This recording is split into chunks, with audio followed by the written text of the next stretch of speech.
Hey guys, welcome to another episode of Trust Sports. Got my guy in the building, Liam. What's going on, Liam? How you feeling, brother? What's up, League? Happy New Year, Happy New Year, 2024. bro. I can't believe it. Yeah. Everyone's been saying it. We went from 2019 to 2024. Like the last 3 years, never Yeah. existed. Once COVID happened, it's just been flying. Yeah. Hopefully this is like the last, all right, now let's remember this year because I don't remember anything throughout those 3 years, couple years. I don't remember anything. So hopefully these next years bring something new. Right. It's weird. It really is weird. Yeah. Well, hey, it's already off to a crazy year in sports. So I hope we have the drama fulfilled. The drama began with my Cowboys versus Lions. Liam started this conversations, but I feel bad for the Lions.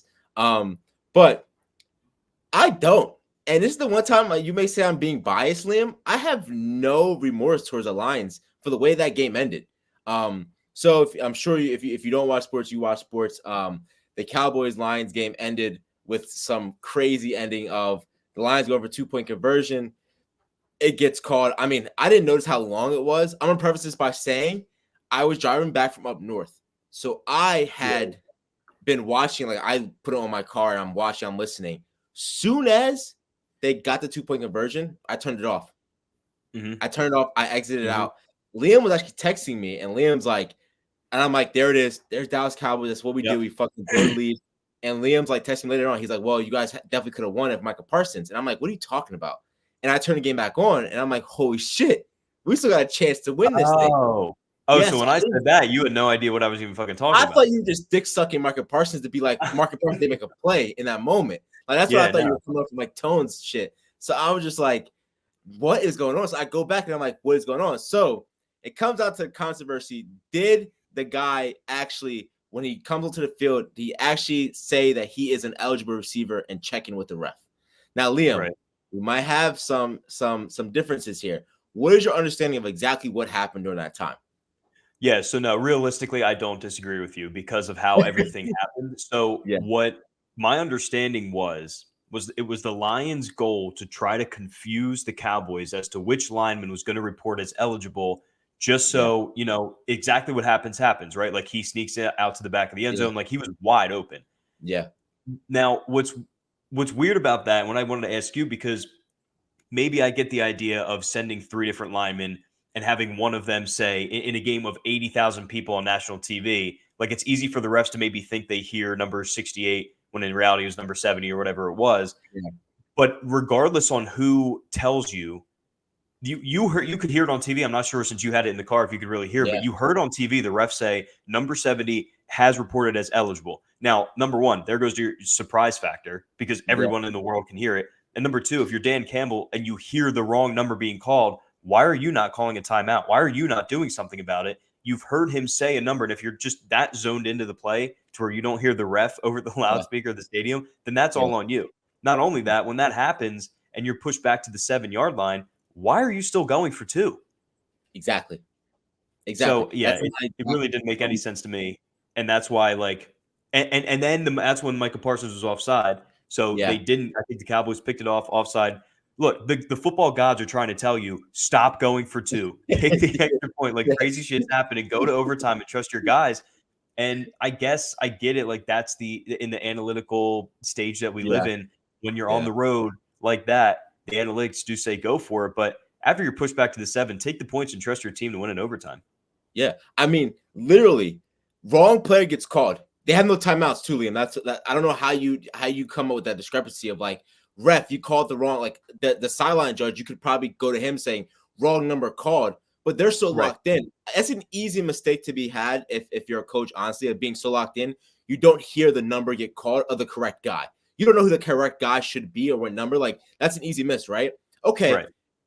It fucking sucks that luckily the refs actually noticed that they called the wrong guy and still threw the flag. Because what could have happened is now we leave there and we see that the flag wouldn't have been thrown, but should have been thrown because they called the wrong number. But in reality, the refs fucked it. Like it could have went the opposite way. We look back now that there's no flag thrown. Mind you, the Cowboys should have never been in that position anyway. Because the Cowboys got, before we get to the dumbness that goes on in Mike McCarthy's head, I took a picture of exactly what the play that kind of made me go fucking bonkers beforehand was the Hendershot call. So Hendershot gets called for a tripping play before the two-point conversion when the Cowboys have the ball. Cowboys go to pick up the first down. It gets called back. Now it's whatever down it is. And it was actually Hutchinson on the Lions who tripped us instead. So that was a missed blown call by the refs regardless beforehand. So we should have still had the ball. Then you go down, like you say, Liam. They go down the field, and the Cowboys throw it on 3 fucking downs under 2 minutes. I mean, I think it was a minute 40 left. Yeah, yep. And the Lions have one timeout left. Instead of making them burn that timeout, they burn a timeout for us to kick that 3 and kick a field goal to go up, right? They automatically get the ball back. This is where Dan Campbell, you get in your own fucking way sometimes as a coach. You get in your own mentality of having bigger balls anywhere else. And this is why I say about Sirianni sometimes. Your own ego gets in the way. You guys went down there and scored within 4 fucking plays. You have now beat the Dallas Cowboys knowing anyone that can beat us knows we can't cover in zone. The Cowboys are the worst team in the fucking history of the NFL right now. We cannot cover in zone at all. So it doesn't work 3 times. It doesn't work twice, whatever it may be. Kick the fucking field goal and go into OT and murder us in OT. I would hand the guy, I say 100% at 100%, you win in OT because we just showed you run that exact same play tree. And you beat us in OT. It's just like a coach getting in their own way, bro. But Mike McCarthy, you might be the dumbest motherfucker in the history of fucking coaching, bro. Like, if you're there next year, I can't support the Cowboys, bro. I can't. Well, look, honestly, like what Dan Campbell did with that call or those 3 calls, really, I totally forgot about it until you're bringing it up. Like, we were texting back and forth. I think it was the second down call, and they like aired it out, and the throw wasn't even like that's just not the play call. So you're right. Run the ball, force them to burn their last time out. If you run it again, that's another 40, 50 seconds you're killing there, which they didn't. And if they lose that game, it's all McCarthy. That's all you hear. But now you haven't heard anything about it. And again, going back to Dan Campbell, going for it, fine. You know what? You want to big balls, go for it at first. You get it. Shitty call, whatever it happens. Now, just, you know what? Okay, now I'm taking a field goal. Circumstances change. I'm not at the 2-yard line anymore. I'm at the 7. If I trust my guys to get 7 yards for a 2-point conversion, especially the way the game was going. Like, this wasn't, if this was like a 40-40 game, I would be like, fuck, man, you know what? We have to go for 2 because our defense is not going to be able to stop them if they get the ball first, right? Like, your defense held the Cowboys to 20. And at home, they've been averaging like 40. So you got to trust your guys to come away with the stop. Fine, go for it at first. But if it doesn't work out the first time and you get that penalty called on you, it sucks. Kick the extra point. Trust your guys to win the next quarter. That is just really just 2 dumb decisions going back and forth to see who could blow that game first.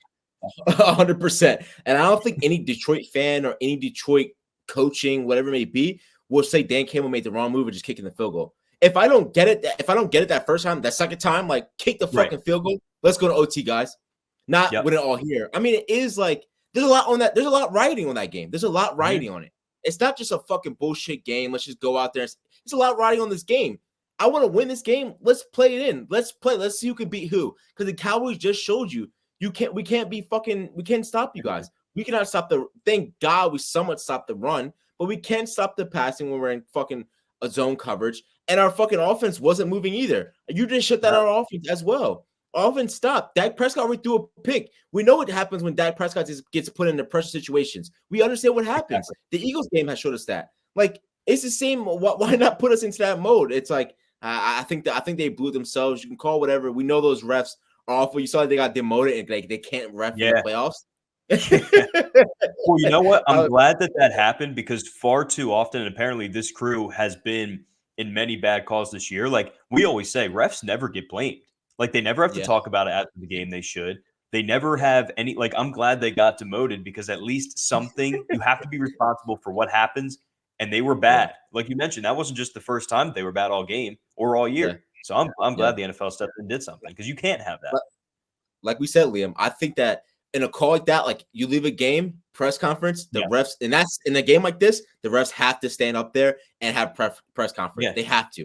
After every game, there should be an option. If no call was crazy or blatant, refs are good to go into the locker room and go home. If there's something like that, refs, you got to come out and you got to fucking face this or what the fuck you did. Because no matter what, the refs did fuck up. They called the wrong number. So calling the wrong number now, and the Cowboys' brain goes, the Cowboys as the defensive players are going, we don't have to cover him. That's why he's wide open. Right. Because and that's the flag. His number. That's the point of the flag.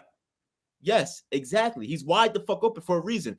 I mean, it is the Cowboys way to be that fucking stupid to like not cover him and let him just go. But in the Cowboys defense, it's called he's not an eligible receiver. All right, I'll have to cover him. Fuck him. And wide open touchdown. We see big guy touchdowns all the time. Like the Eagles just did one a couple years ago. Even if he just reports eligible, like who's to say that he's just not a complete decoy? But again, the dumb decision that, again, you think that your ego gets in the way of, oh, you know what? I'm going to trick the Cowboys by sending 3 linemen all together and have one person say something. At that point, they're just taking a fucking guess on who said it. Yeah. They confuse the other idiots in the Zebras. They confuse them more than anyone else. Exactly. Like, oh, we're going to confuse the Cowboys. Yeah, at first I thought it was a guy, like you see the play where the guy is running to the referee. I thought he was a guy saying that he's the eligible receiver, but it was actually the guy in the huddle. He was just sent to confuse it as well. Go in, confuse the circle so they don't know who's to go. Go, play call, go as fast as we can and get out of there. It honestly, I feel for the Detroit Lions for the heartbreak of like you scored. Bro, it was a fucking while before that flag was picked up on TV and that the play was called back. Like they were celebrating for a long ass fucking time, and then to be like, "Psych, bro, you guys are fucking stupid." Like it's so Detroit for that to happen in Detroit, bro. It's so Detroit. It is. Well, again, now obviously everything that game meant, but even more so now because, and we'll get to the Eagles, but the Cowboys pretty much are going to lock up the 2 seed. Lions are the 3 seed. So if the chalk kind of plays out, even if the Eagles win and beat the Bucks, it's going to be Cowboys and Lions again. So coming off of that game, how confident are you as a Cowboys fan now having to be at home to play that team? Are you nervous that they're going to come in and actually get it done this time? Or does having a game like that kind of tell you, no, like we're home, we fucking got it? I mean, I'm never confident in my Cowboys, right? I'll never sit here and say I'm 100% confident in the Cowboys to win a game, especially in the playoffs, right? But I am more confident to see that our defense did its job somewhat, but our offense was the one thing that, like, it didn't show any flashes. I knew going into this game, this was going to be a big CD game. I knew CD was going for the Michael Irvin's record, the all-time Cowboys receiving yards and catches. I knew he was going for that. I knew that was going to be a big thing going to CD Lamb, right? But what was important for me to see is how does our offensive line handle that defensive line?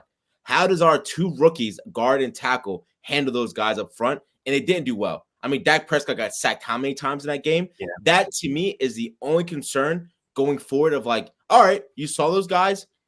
Let's handle those guys. They did nothing special. The Detroit Lions did nothing special. And not for nothing, our defense stepped up. Jared Goff had 1 bad interception, but one of those interceptions was a fucking amazing pickoff that we had on our defensive side. Yeah. Our defensive backs step up.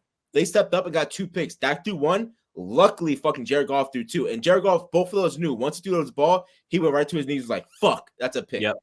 Right away. I think it was, I don't know if it was Curse that had one of the picks. But the Cowboys, we could play with these guys.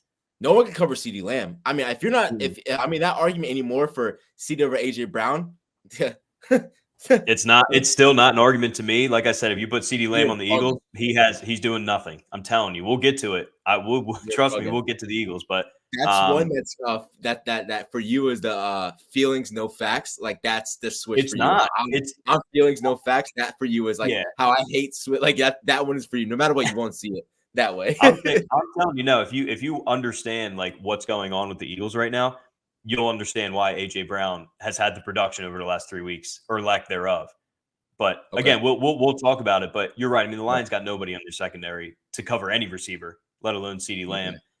So I'm really surprised that both defenses played like that. I think everyone was kind of expecting like a 35-31 game, and it wasn't that. So I'm interested to see in the second round.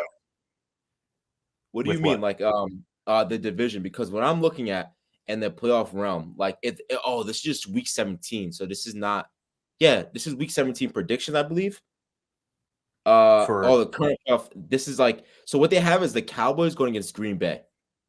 Right. I mean, this will be in the second round, assuming that the Lions and Cowboys both win their first round. Yeah. I mean, either way. Okay, so looking at we'll do that after the Eagles game. We'll do it after the Eagles. We talk about the Eagles game. But yeah, I love what CeeDee Lamb did. For me, that was awesome to see, like CeeDee Lamb ball out in that way. Like I thought we were going to get away from them. I'm not gonna lie to you. I thought we were going to pull away.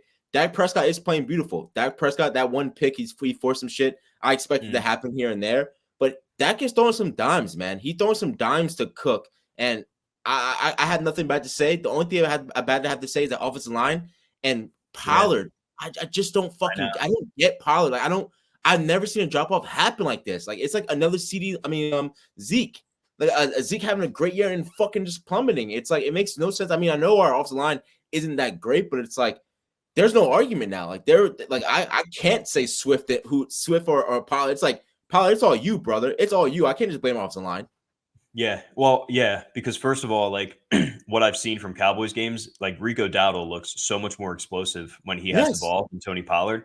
And you could say he's coming off of, that broken leg injury, but we're to the point now, man, where that happened almost a year ago. So that's fine. First half of the season, if you're slow coming back, I get it. Like those injuries are tough to get back from, but we're now in January. That you can't really use that as an excuse anymore. And maybe he was just better as being like part of a two-headed backfield. He showed he can't like be the lead back. He needs to have someone else to fall on. And I didn't think that. Like no matter what, it was like maybe he's slowing up because that injury really affected him. But again, like you said, by week fucking 10, you should be moving and grooving, brother. Like you gotta be going at that point. But like you said, that backup running back, it's rest in peace, which is crazy to say. He reminds me so much when I was a young kid watching Marion Barber. Like he reminds me just like him, like downhill fucking speed guy that would lower his head and he's picking up. He's the guy that's guaranteed you the 5. Pollard used to be that guy, but Pollard's just not hitting it, man. But speaking of not hitting it, you're fucking Eagles.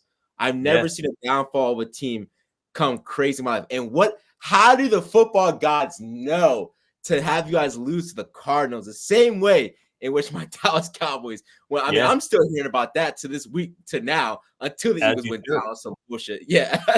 And you guys have to hear this for the rest of your fucking life, bro. Because that was a fucking, I mean, not for nothing. Connor, when he played us, that's the running back for them, right? Oh, yeah. Connor, I went right away and said, I need to get him on fantasy. He was gone. Someone took him week 2 in fantasy. He's a fucking dog, bro. He is a fucking dog, man. But I want to know, I can tell you right now, I don't know what the fuck is good with the Eagles. I just want to hear as a fan, what the fuck are you feeling right now of these fucking birds going through this? I personally am feeling smart. I mean, this Eagles team is making me sound so much smarter probably than I really am. And what I mean by that, and is after the 49ers game, everyone's freaking out, right? And I kind of told you, look, this can go one of two ways. All I need to see is how they react and play against Dallas the next week. One way or the other, that's going to tell me everything I need to know. And we saw it. So I've been telling you for 3 weeks now or a month now at this point, season's done. It's not going anywhere. Like this team is what they are, and it's a bad team. We talk about the play calling, which now everybody's on both the defensive side and the offensive side. Yeah. So for me, I'm more to this season. Like I was talking, like everyone texted me on New Year's Eve. Like I was talking to Cody last night. He's like, dude, like, what do you think? You think they can make a run? I was like, dude, I've been done being upset over this team. I've been done being mad You're about such this a liar, bro. You're for such like a month liar. now. I mean, what the more frustrating part is, like, any glimmer of hope you thought you had was you needed the 2 seed, and all you needed to do was arguably beat the worst team in football, and they came into your house and put up 35 on you. And it's just like, all right, like what I said a month ago with how this team folded in Dallas on the first drive Dallas, I said the season's done. They proved me completely right. And the only thing different that I can say about this Eagles team is we talked about A.J. Brown, and I was kind of like, yo, him and Slay. Remember we talked about a few weeks ago, like, yo, they kind of need to stop pitching. Completely turned. I love A.J. Brown to the fullest. I've never been more in on him because he's the only person that's showing something that he gives a damn about what's happening. He's showing it on the sideline. He's trying to get guys going. He clearly does not get along with the offensive coaches. He's not talking to the dumbass Philly media that is now putting Jalen Hurts versus Carson Wentz arguments out into the world, which you know how stupid the Philly media could be. So he's not even talking to them, not even bothering. I read today that he's taking the team out, like he's leading team meetings. He's taking team out to try to like fix something. Could not be more in on A.J. Brown. Everything else I've been telling you for over a month now that this team's cooked, and that's all it was. They've been done in my eyes. I told you guys were done when your defense, I don't know what week it was when you guys let up, like, I don't know how many points at home. I was like, you still got the W, but you're letting up how many points in a game? Like, probably the Bills. Bills was like the last, it was like 34, I think. They won it. That to me is glaring. I called Tone. Shout out to Tone for actually, he said the only reason he answered my calls because I called him out saying he's a bitch for not answering people's calls when his team loses. Liam didn't answer though. Liam did not answer. But he said that there was a play in which Reddick dropped back into coverage instead of. Oh, I have a couple. Yeah, I have like a couple reasons of just like, again, not even frustration, but just like to kind of understand. So I believe that was one of the things I wrote down. Hassan Reddick, right? Yeah. Drop back in coverage 9 times. 9. And the reasoning, you'll never guess the reasoning. Well, we want to give the offense different looks to confuse them. Are you dropping TJ Watt back 9 times? Are you dropping Micah Parsons back 9 times to try to confuse it? This guy led the league in sacks last year. He was top 3 in sacks last year. And you're saying, let's take our best pass rusher. And then in one of the, I think it was one of the last drives, we saw, who was it? They blitzed our safety and put Brandon Graham, who's 38 years old, out in coverage. So it's like, no shit that they're doing, that these offenses are doing whatever they want. Yeah. Like the personnel is there. We've been saying it. The players are there. Yeah. This team did not change that much personnel-wise from last year. The coaching staff clearly did. Gannon's an idiot. I wanted him gone. The problem was that he fucked the team over, and they had to bring in a guy who was inexperienced because he told them, you don't need to go out and interview defensive coordinators. That's fine. Look what the OC, Shane Steichen, is doing with the Colts. He could win a division with their backup quarterback, Gardner Minshew. He's the offense. Yeah. Now we had Jalen Hurts' boy, and apparently Nick Sirianni offensively, he's just what we thought he was. Like, he's a motivator. He's a good player coach, but he's not an offensive mind, clearly. Oh, wait, but a couple weeks ago, I was told that it's Sirianni's the guy when he was with the Colts. I was told that, when he was in Indianapolis, that he's a genius. That's what I was told. I don't know who told you that. You got at me when I said Sirianni. You take Sirianni out of there, and you see that team could still be complete. And if anything, I think if you take Sirianni out of it, that team is better, because that shows you that Sirianni needs those pieces around him, which is no problem. You need those guys. You need those guys around here, but don't fucking pick up Sirianni like he's an all fucking guy, all knowing and all being. Because no matter what, the geniuses around you are the plugs in which will get you in a place. I mean, you look at Nick Saban. Nick Saban goes out and gets the best offensive coordinator, best defensive coordinators around him. That's what he needs. There's no problem with that. But again, I'm just saying, I knew Sirianni wasn't that guy, and it's sad to see. With what, no matter what, I always said I can't wait to see the Eagles' demise, but I did not see it coming this quick. I definitely saw this year going in a way in which you return to Super Bowl, you possibly win it, but the next couple of years could be like dreadful. You're losing a lot of guys, you're losing a lot of veterans that come in, you're rebuilding. You may go through a couple, like 2 years of rebuild, but to see it go down this quick, to me, it is a coaching issue and a locker room issue. It has nothing to do with just play calling and stuff like that. It's an all-around team effort in my eyes. Well, it's coaching all around, and that's what I said. I think it was last week with Tone when I was like, look, when I say coaching is the problem, I'm not just talking about the everyday like play calling that we're seeing on Sundays. Like, my biggest thing I said was Jalen Hurts has regressed tremendously. That's coaching. You can't have your franchise quarterback go as an MVP front runner one year and then come out and lead the league in turnovers the next. Like, that just should not happen. I don't care that he's not healthy. He's healthy enough to be playing. Yeah. And again, you want to talk about like coaching and play calling. Another thing I wrote down was on the last offensive drive for the Eagles. So at this point, it's tied 28-28. The Cardinals just tied it up. They kick an onside kick, dumb as fuck, but who cares? They don't have anything to lose. 4 or 5 minutes left. Like, there's really no need for them to kick an onside kick. They just wanted to make a spark happen. So the Eagles have the ball at the 45, maybe the 50-yard line at that point. So you have one of the best offenses in football going up against, again, arguably the worst team in the NFL. You need 50 yards for a touchdown. You need probably 20, 30 yards to really wind that clock down. And if you wanted to, kick a field goal with like time expired. They got a first down, A.J. Brown catch for 18 yards. Move right down to the Arizona 20. They run the ball with Swift, goes nowhere, holding penalty, now it's 1st and 20. The next 3 plays, Malik, you had a quarterback draw to the right for 3 yards. Oh, I saw that, You had a quarterback draw to the right, again, for -4 yards. And then you had a screen pass to your backup running back that now got Devontae Smith possibly hurt for the year because he got rolled up on his leg. Yeah. So you're telling me you have A.J. Brown, Devontae Smith, Dallas Goedert, DeAndre Swift, right? 2 of those guys are 1,000-yard receivers. One of them is a 1,000-yard running back. The other, Dallas Goedert, is a top five tight end in my eyes. And not one of those guys touched the ball. Yeah. Not one. Yeah. Dude, can you make any sense of, like, even watching the Cowboys games? Like, look at what these top offenses do when you're in a pinch. You go to your guys. Like they were force feeding CeeDee Lamb on that last drive when they needed scores. If the Niners need a score, they're force feeding CeeDee Lamb, or not CeeDee Lamb, Christian McCaffrey. Look at what Joe Burrow and the Bengals would do. They would force feed Jamar Chase. You can't not even target these guys. Yeah. That's like you're literally begging to lose at that point. And I really don't understand it. Now, how you can look at that and say nothing needs to change is just like I really am confused. I mean, it's not like it's in a sense of it's like the worst part of the season for this to happen. At like there's not enough time. Earlier, at least 5 games ago, you're like, we'll figure it out. We'll start running the ball. We'll figure this out. Yeah. You're at the point now, like, what the fuck? I mean, when you talk about weapons, I mean, hey, let's just say Swift is having a bad game. Let's throw to AJ Brown. AJ Brown's having a bad game. Let's throw to Dallas Goedert. There's in your play calling, someone should be open at any given fucking moment. At any time. So like when I saw that play call on the draw get called, like my thing too, Jalen Hurts. You look to the sideline, you see AJ Brown walk up the field shaking his head. He's not shaking his head that we're losing. He's shaking his head like, what the fuck play calling is that? Exactly. What the fuck are we doing? Like, that's what that is. That's shaking the head. And I saw that. I was like, he's not shaking his head like, what the fuck are we doing? He's like, what the fuck are you guys doing?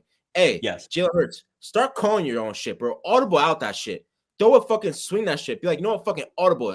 Does Jalen Hurts really audible like that? I mean, sometimes, and that's like what's tough too, is like most of this offense is the RPO. So who's to say that part of it is just Jalen Hurts making the wrong reads, which again, fine. I'll you could put some blame on he's a starting quarterback. Yeah. But when you're in the film room and those are your coaches, what else do you want them to do? If you have a bad teacher, you got a bad teacher. You know what I mean? Like I could put you in the same class, and you have 2 different teachers. One of them's excellent, one of them's bad. Yeah. Look at the comparisons. So maybe Hurts just isn't seeing the field as well because he doesn't have the teachers there. He doesn't have the coaches there. And look, man, I'll be honest with you. I've been telling you for a month the season's done. Now I'm full leak mode where I don't want to see them make a run. I don't, because the nightmare scenario is that the Eagles make it to the NFC Championship somehow, which is, say they play the Niners or the Cowboys. Even if they lose that, the Eagles can sit there and be like, nah, you know what? They got it figured out. We don't need to change anything. Let's just run it back. Like, we'll be fine. No, now I told, of course, your boy James in my DMs after the Giants lost had nothing to do with the Eagles. I was like, beat them by 20 next week. Please beat them by 20 and then go to Tampa Bay and have Baker Mayfield put up 35 and have us lose by 2 touchdowns. Because at this point, I'd rather that happen and for you to say, okay, now we need some new coordinators in here. Like, we need to fix this middle of the defense with the linebackers that are never addressed, rather than somehow beating the Buccaneers, squeaking by Dallas in the playoffs, losing to the Niners in the NFC Championship game, but having Howie Roseman be like, no, you know what? We're there. We're right there. Yeah. That can't happen. Yeah, that's it. I'm in the same boat as you, right? I'm in the same boat as like, I don't want it to be like, I feel like Dak Prescott has gotten better, but Dak Prescott has not had a great quarterback coach. He's not had someone that's in his ear as an offensive coordinator think about his offensive coordinators during his time. Jason Garrett, Kellen Moore, and now fucking fat ass what's his name? Coach. Think about that tree. Think about that tree he has had. What good coaching is coming out of that, bro? And we think of like, I don't always put on Dak Prescott because I'm like, he needs a coach. He needs to be coached by someone great. I would love to see him coached by a fucking Tomlin or an offensive coordinator that's fucking amazing. Like in some way, like get coached up. He's had the worst coaches possible to coach him up, especially as a quarterback. But when you say about the playoff picture here, your best bet, like your best bet to go through this is I think you're in the best position. And you might be pissed. Like I get where you're coming from. I'm saying like I want to have a draw. I just want to lose, right? The best position is if you get through San Francisco, you go all the way. You go all the way. Right now they have like this. It'll be Eagles, Bucks. Right. I say the Eagles pull it out. Eagles, San Francisco. That to me could be a coin flip. You know who fucking Brock Purdy is? No, come on, don't. Listen. You know that's not true. You're no, Liam. And to my deepest of hearts, I have always a better feeling in the Eagles than I will ever have in Brock Purdy as quarterback. I will always have that. I will always have that for Jalen Hurts and that team with weapons. I get what you're saying that it's hard to stop that offense, but at least as a great fucking team, it's a good matchup. Anyone come out of that game in my eyes. It's not going to be a blowout. It's not going to be like what the fuck just happened a couple weeks ago with you guys. It won't happen like that. So that can go anyways game. If you guys squeak that out, you're making the Super Bowl. Who do you have to play against? Either Dallas or the Lions? Yeah. And the NFC Championship? Come on now. Let's be honest here. When it comes time to big-time players making big-time plays in big-time games, I'm taking the Eagles any day over the fucking Cowboys or the Lions. I'm in the worst position here. Cowboys being ranked 2 going against Green Bay. Green Bay has always had. I know. I was just thinking that. Always. It's not fun. I'd rather go against Tampa Bay than go against the fucking Green Bay, bro. Because Green Bay always figures out a way to dog us out. Yeah. And it's going to feed right. And you know what? I'm not going to be mad because I'm like, sit us the fuck down. Sit us down. Get McCarthy the fuck out of here. Because there's no reason. There's no excuse now why you should say Green Bay's a good team. They have Aaron Rodgers. No, there's no reason why Green Bay should beat us. Besides Cowboys sucking and Cowboys blowing the playoffs every year. That's the only excuse. But I'm telling you, it might work out. And I don't want to get don't fucking start dick sucking when you guys start winning and you make the Super Bowl. Do not start that. But I'm telling you, this is the better path for you, bro. This is the better path. See, I get what you're saying, but that's what made at all frustrating the Cardinals loss what it was, because the path would have been home against the Packers. We don't have those demons that you guys do. Fine. Exactly. Home against probably the Lions, right? And I don't trust the Lions to go into Philadelphia and beat them. And then maybe play the Niners or Cowboys, whoever gets out of that one. Now you got to go to San Francisco in the second round.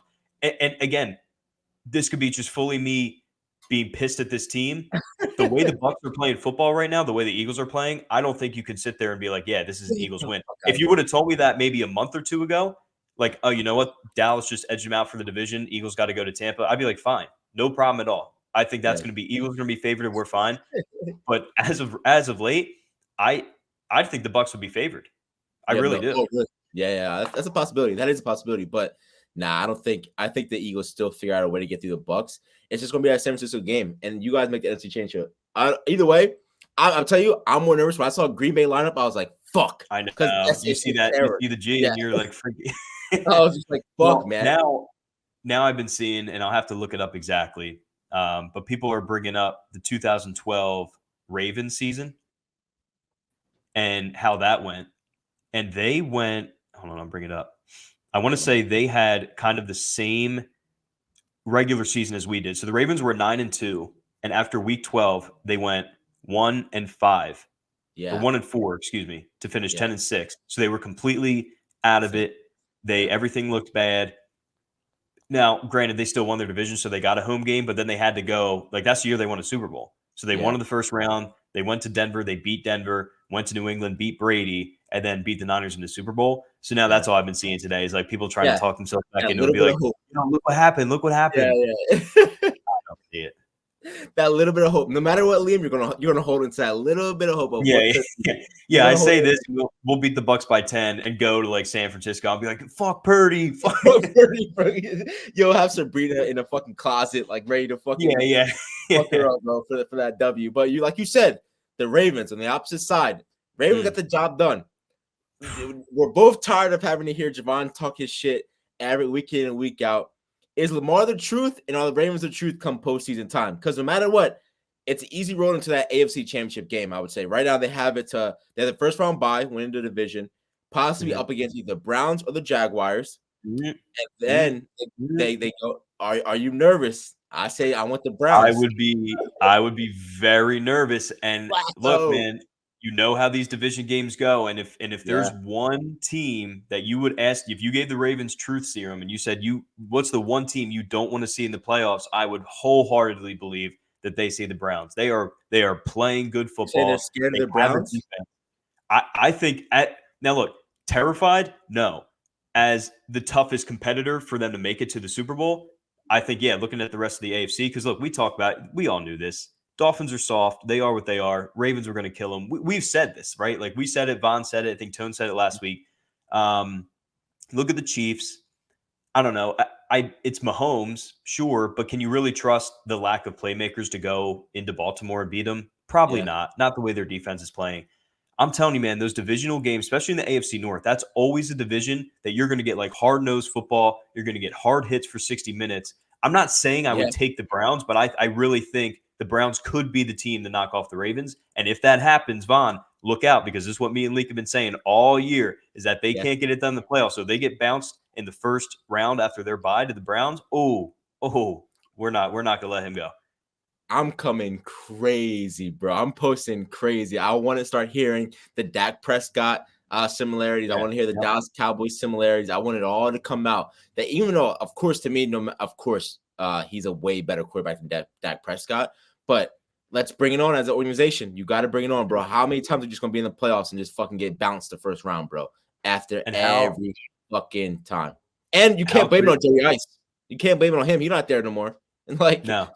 And how crazy would it be if Joe Flacco of all people went into Baltimore and beat them in the playoffs? That'd be crazy. But I really, again, it's recency bias. But in sports, the playoffs most of the time is just who gets hot at the right time. And other than the Ravens, who's the hottest team in the league right now? The Browns, I think.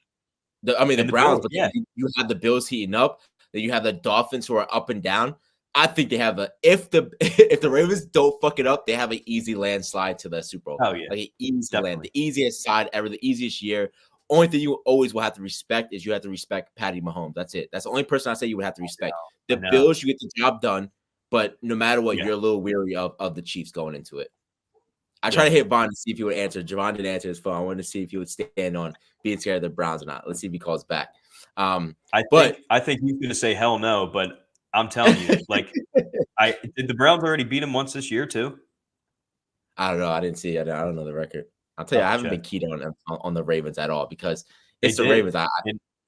In November in Baltimore, they beat them 33-31. Oh yeah, remember the Ravens blew like a 14-point lead. That's what I'm saying, dude. Like these games are really fucking weird. Really weird. Yeah, and I love that clip of what's his name? He's a comedian. He's one of the best clips. He's like, yo, I'm a Ravens fan. He's like, there's something about Flacco that I miss. There's Stavros. He's like, I can't put my finger on it. I can't put my finger up, but there's something about Flacco that I miss. Lamar's good, but there's something about Flacco. It's like it's the best clip. He's a deep hard Ravens fan too. He's a big Ravens fan. Stavros something. He's like the big Greek guy. Steve Stavros. He looks like shit. Yeah, he looks like shit. He's funny as fuck. Yeah, he is a great podcast. But if Vaughn texted us saying college football is the worst, it's not better than the NFL, I knew right away he had money on the line or he put down like he wanted Bama to win. Because anytime his team loses, he wants. Trust me, I lost two of Bama. I lost it all. Because even though you might say, Malik, you don't want to big up the Big Ten. You don't want the Big Ten to go. I was praying that Bama will pull it the fuck out versus Michigan because I needed to go back in our comments of all those Michigan fans dick sucking on one of the videos. But Michigan, in my opinion, was the better team the entire game. They played way better than Bama and still almost lost. Like, fuck Bama. Like, if what's his name was just a little bit. This is what I say. That this is the only reason in my eyes that Michigan won. You ready? Blake Corum and veterans. They have guys who played last year on the offensive line who are fucking amazing. Who said, you know what? Let's chase this again. And Blake Corum's come back. JJ's there. I want to come back and I want to play again. I'm coming back. This is a team of veterans going up against a young Alabama team. Exactly. And that to me is the reason they won. They did nothing special. JJ will be nothing at the next level. They never really do. Yeah. They really never really do. Besides the end of the game, Blake Corum stepped the fuck up. He did nothing really all night. But that jump cut, that fucking play calling was amazing at the end of the game. Michigan did nothing special. They just got the job done. It's whoever makes the less mistakes. And what's his name? The quarterback for Alabama, he made some crucial mistakes, man. He fumbled the ball and didn't go out of bounds. He right there and there, I said, that's the game. You can't make those mistakes in that big of a game when a Michigan team plays perfect. Michigan is not that good of a team. They just play perfect, bro. They play perfect, and they got away with some shit, man. Like that first play not getting picked off. Oh, hold on. Let's go back. Javon's calling me right now. Yo, bro, we on the podcast right now. Liam said, are you concerned to go against Flacco and the Browns? Fuck no. I knew he would say that shit. I knew he would. If you took some true serum that you would be worried about the Browns. Because remember, the Browns already beat you guys. Bro, tell him I said number one seed, number one defense, number one in sacks, number one in takeaways, number one in point differential. I'll see you guys in February. Yo, clip this. If the Browns beat the Ravens, Vaughn, you're gonna have to block my number. You're gonna have to. All right. We're gonna see. Before our first playoff game, let's do something, yo. Oh, you coming on before the first playoff? Yeah, before our first playoff game. Ask him who he's more worried about. Who he's the most worried about. Who are you more worried about? To come. Who are you? Oh, let me bring it up. Who are you more worried about? It could be either the Browns or the Jaguars. No. Like in general, No, in the I'm AFC. talking about the whole thing. So you might either get and how it's looking: the Like Browns, Chiefs, Jags, Bills. Bills, Chiefs, Cardinals, Dolphins. Who are you? Bills. He said the Bills. I would be worried about Patty as well, bro. Yeah. Bro, ass though, bro. And Patty on the road this year. Patty got to go to the bank. That's true. Patty is on the road this year for the first time, right? Yeah. Bro, Pat got to come to the bank. Okay. All right. Yeah, we'll get you on before the next week. All right. All right, say no more, bro. All right, brother. Be safe. Yeah, he's way too hype. Yeah, he rocks that way though. He rock if his team's winning, he's like, oh, we're the fucking greatest in the world. Yeah. His team loses, bro. We're so ass, bro. I know. You're so ass. Like, And to be fair, like if you blow out the Niners and the Dolphins back-to-back weeks, you have to be. Yeah. I'm not mad at it. But all right, where were we at with Bama? To be honest, great fucking game, bro. I mean, I was stressed with both of these games were fucking amazing, bro. But Michigan pulled it out. I knew right away. I knew Michigan was going to pull it out regardless because they were just a better team. They were better the entire game, but some way Alabama still stuck with them, man. They still stuck with them the entire game. They did. I mean, when we recorded last week, I think we all took Bama, you, me, and Tone. And as I was texting you, I think it was Thursday or Friday with my locks. I was like, bro, I'm adding Michigan in my locks. I'm changing stances. I thought more about it. And the reason I did was because you looked at it like in sports and really in anything else, recency bias is the worst drug you can have, because all we remembered on what the games came out was Alabama had just beaten the best team in college football for the past 3 years and did it pretty soundly. And Michigan struggled, quote unquote, struggled against Iowa. So I really thought about that more. And I was like, well, let's just take a week back. You had Michigan in the biggest rivalry in the sport, one of the biggest rivalries in all of sports. Sorry to bring this back up. But in a game that probably meant the most in this rivalry in a long, long time, because you knew the loser wasn't making the playoffs and the winner was probably going to be the top seed, and they got it done. Like, let's not forget, this was the same Bama team that needed a 4th and 30 like prayer to be answered just to beat Auburn, or else they're not even a thought for the college football playoff. So I kind of thought of what you just said of, look, the whole season, Michigan's kind of just been winning. And it's never looked pretty. Like, it's never they're never going to put up 70 points on you. Like, the defense is going to suffocate you. And like, the biggest thing we're complaining about is that they beat Iowa 26-0 in the Big Ten championship game. I was like you just said, Bama's going to have to play near perfect to beat Michigan, and they just didn't. And Michigan tried to give them that game. The muffed punt, the second muffed punt, dude, that would have been the worst college football loss ever if that dude fumbled at the 1 yard line. But like, they didn't even play perfectly, but when they needed to, they did. And that's why, like, I was like, you know what, I got to take them against Bama. And look, I would put my bet in now that Bama wins it all next year, because that Milroe, he'll come back. I really think he'll come back. And I think we touched on it. He'll be the Heisman next year. This was an up and down season for Alabama. I think they retool and get back, but that's just what Michigan is, and that's what they do. They just win games. It never looks this pretty. It never will. But now they're a 4-point favorite in the national championship game, and I think it's for good reason. I would take them there. To me, that defense swallowed it up. That the Michigan defense kept them in games. That Michigan defense, I mean, Melrose just wouldn't throw it away. I'm like, throw it away, bro. Throw it away. He was just taking sacks. I mean, how many times you look up, it was like 3rd and 20, bro. And then the snap. And then the especially early. It seemed like every possession ended with Bama like at a 3rd and 20. Bad snaps. I just don't know. The announcer said it's amazing to see this in this week, this late in the season, having bad snaps. I mean, it was just bad snap after bad snap after bad snap, and ultimately lost in the game. You have Michigan. It goes into overtime. Michigan goes right down and scores within 3 plays. Blake Corum scores. Go up 7. You have no choice besides to score, right? 4th and goal on, like, what is it, the 7, maybe 8? I think probably around there. Yeah, around there.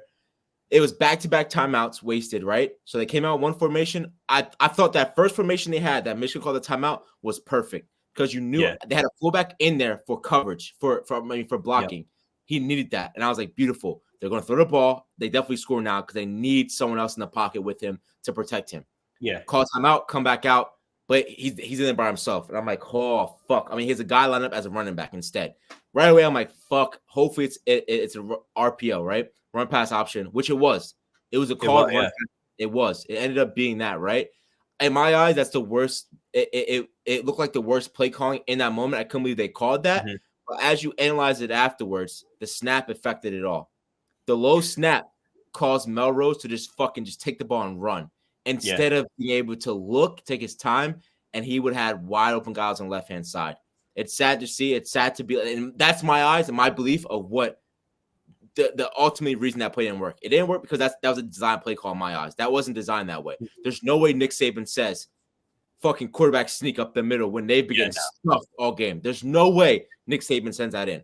But the bad snap fucked them, man. The bad snap lost them the chance to go to the national championship. In my eyes, they would have won the next. Like we said, anyone who wins this one, Michigan or Alabama, wins it. But he had a wide open guys that play worked out well. And again, it comes down to being perfect, man. That center, I would have took him the fuck out after the 4 times he fucked up already. There was no one else to change him out with. Like, fuck, man. Well, that's what so I agree with you. I was a center before. I got switched to a center the week before the first game my junior year. The coach was like, yeah, Malik, you're playing center now. I was like, what? He's like, yeah, you're center now. And I was like, fuck, bro. Like, I've never played. That's a hard position to fucking switch to the week before. Yeah. But you've been there before when you're like, my snaps suck. I got to focus immensely right now, my snaps. Fuck the block. Let me just snap this ball back. And I don't know where his head went, man. I had difficulties as well, 100%. Like, I was snapping shit low. That shit was rolling to the fucking quarterback. It was bad. I was a week out from fucking becoming a center. This is a guy who's a starting center for Alabama. Figure it the fuck out, bro. Get your fucking mentality right and fucking snap a perfect ball for the last play of the game. It's the last play, bro. Come on now. Yeah. Well, I agree with you. I think that's the first thing we texted each other was like, how the fuck do you make that play call as the last play? But yeah, I mean, the running back comes in motion and he's wide open. And you kind of see Milroe, like when he handles the low snap, he like briefly looked that way. And he's like, fuck, like now I just got to try to make something out of nothing. I saw a video right before we jumped on here. The first touchdown of the season for Alabama came on a low snap to Milroe that he had to like make magic happen and ended up scoring. So I guess it just tells me like this has been an issue from literally week 1 until now. So it wasn't even just to this playoff game. Like all year, if this was happening, that's just like it's too important of a position for you to just ride with it and hope he figures it out. And I think that comes down to him as well as being a little bit underage and not developed to panic. He definitely panicked. He definitely got there. Was like, oh fuck, and just took off because he's so used to using it. Especially when that line was getting beat all day long. You know, all that's thinking in his head is like, just don't be the one that gets beat, and didn't even think about the snap. Yeah, and what pisses me off is that they love the hype of JJ so much. Like they make him seem like he's going to be the fucking guy. I mean, I saw Harbaugh say he was the best quarterback in Michigan history. Are you fucking kidding me, bro? That's the best probably Michigan team in Michigan history. But not, are you fucking kidding me, bro? Let's see what the fuck he does at the next level. You know who's going to be a Stetson Bennett? Who the fuck is Stetson Bennett on the team right now? Where the fuck is he at right now? He's going to be another Stetson Bennett, and I've only been wrong once, and that was Joey Ice, and that was about it. The rest of them I've been able to call the duds. He'll get drafted quick because they want to praise him, but he sucks. I agree with you. I think he's like, I mean, he definitely has that edge to him. Like there's a couple plays he made when he needed to, and it was like, all right, like this is why they are what they are. He's definitely part of it. But in terms of the next level, hell no. If my team drafted JJ McCarthy, I would be like, what the fuck are we doing? He looks undersized to me. Yeah, he's like a decent athlete for college, but that's not going to translate too much to the next level. Like he really, his build and how he plays, maybe a little less running and obviously less exciting. But like Johnny Manziel, when he went into the NFL, it was like this undersized guy who really like would run around the field and it would all work in college, but just never really did. And that's completely different, right? Like we know with Johnny's mentality and everything. But in terms of physicality, he doesn't look intimidating. He doesn't have like a rocket of an arm. He's not overly athletic. Like he kind of just seems like an average quarterback. And when you rank all these prospects, exactly. And especially like you look at the next game after this, which we'll get to, you look at a guy like Michael Penix, you watch those games and tell me who you would want at the next level. It's not even close. Oh my God. Yo, let's talk about it, bro. I watched that game and I said, Penix makes unbelievable throws. And they're always there. Always on, and that to me is next level. Next level to me is composure. That's my biggest thing. To see your composure in these big time games and make when you see him stressed, when you ever see strength, like when you see him Penix stressed out, he makes amazing fucking throws. Lefty too, slinging that shit, slinging that motherfucker, can run, makes he just is so old. He's prepared for the next level. And not for nothing, I was bringing up the coach. I didn't even know this. Their offensive coordinator, Nick Saban, was trying to get him last year. Nick Saban was called coordinator, and he was like, I got to come back with my guys. The only thing that worries me is about Washington going into this game versus Michigan is that running back. I think that running back season is over. He got hurt with like 20 seconds left. He was screaming. Like, I think it's bad that he's out. If he's out, that's a huge component for Washington. But no matter what, Penix just finds wide open guys. He threads the fucking needle. But we got to talk about fucking horns down, bro. We got to talk about fucking, I'm going to fuck up his name, Steve Sarkisian, whatever it is. Yeah. He just not get the job done. Like, as a Texas fan, you have to be pissed the fuck off. I can't believe that you guys go out like this. And I love Washington players and fans going up to Texas fans saying we run the fucking South. You're right. You embarrassed Texas in that way. Fuck Texas for that, man. Archie Manning should have been in that fucking game. I was just about to say the same thing. If you didn't want to play him this year, fine. But Quinn Ewers, get it. You're gonna have to transfer, my guy. He's not bad, but he didn't play great last night. And again, when you're going up against a guy like Penix, it's glaring the talent disparity there. Yeah. So he'll I'm sure he'll succeed wherever he goes, like to a certain extent. But I mean, Archie's coming in. What's that? You say Archie's coming in regardless next year transfer. I do. Fuck yeah. Fuck yeah. I'm done wasting time with Quinn Ewers. If I'm Texas, that's what I want to see. No, dude, shout out to Penix, man. I knew his story a little bit. I didn't realize 4 seasons at Indiana and every season ended in an injury for him. Every one. Really? All 4. And then he transferred. So I believe the head coach now for Washington was Indiana's OC. So when he wanted to transfer, I guess the head coach was like, yo, you've been my guy. Like, I want you here. Yeah. And, dude, he's just been incredible. And, like, Washington, shout out, man, because they've been underdogs, like, for a lot of the back end of the year. They played Oregon twice. They were underdogs, I think, both times, won both. You go into this game, everyone's saying Bama, Texas, or Michigan, Texas. I don't know anyone that picked Washington in that game. And they were the better team from start to finish. Like, it really wasn't even as close as the score showed at the end. I don't know what that guy name is on defense, but they have a defensive end on Washington who he made. Yeah, I know who you're talking about. Yeah, every play. But like, it starts with your quarterback. They have that one dude, Adunze, that receiver. He's fucking legit. He'll be a top 10 pick too. Yeah. They have legitimate receivers and legit weapons, and it's going to be interesting to see how they fare against that Michigan defense, because the best defense they played was Oregon, and they had them with ease. But I think Michigan's a different level.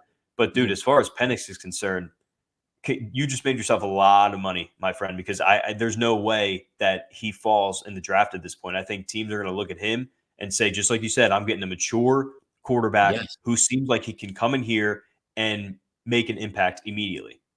The only thing that concerns me, like what you just said about those injuries, I want to know what kind of injuries those were. I didn't know that. I mean, you can't tell from the way he runs, from the way he's composed in the pocket. He doesn't look scared. What's his name? The quarterback for Texas as well. He definitely had a concussion. Like, there was a play in which his head bounced off the fucking thing. Archie's coming in regardless. He definitely is concussed. Like, definitely. They're like, you're playing regardless, bro. Fuck that. Get back in. Yeah. It's gonna be a weird ass a championship game. Washington versus Michigan is so weird. 2 teams, but hey, just shows you the SEC is not the top dogs no more. I'm just telling you right now, SEC does not matter. This transfer portal and everything, it does not matter. But did you see Florida State players talking shit now? Tough to talk shit when you lose like that.